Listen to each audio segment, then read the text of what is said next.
I'm going to show you how to make money in Adopt Me and how to make this outfit. So first up, you need a pet.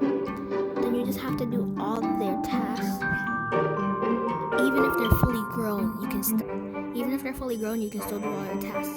Number 2, you can open up a lemonade stand. Number 3, you can open up a hot dog stand.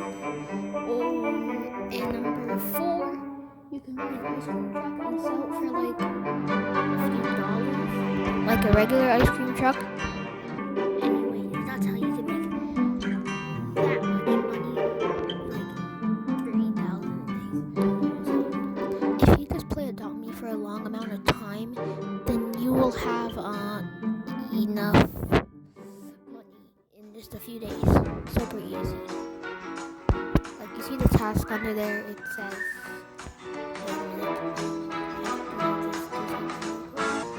And you also get paychecks in the game, but it says you have to clean your dog. You have to clean your pet, and then you'll get money.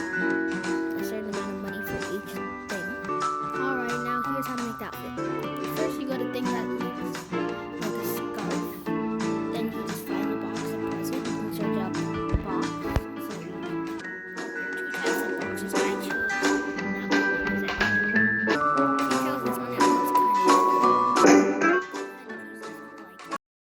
You can also put 2 boxes on at the same time. And then you go to the thing. I chose the cat. Then you go to the box. I don't know what it is, but it's definitely somewhere down there. It's so easy. You can just search a box. Look, if you search a box, the first thing you will see is the box. Well, the first thing you should see is the box. Then if you want, you can go to this little running character. And then press levitation if you like, but I like that. Bye guys. Hope you have a great day. Thanks for watching. Bye.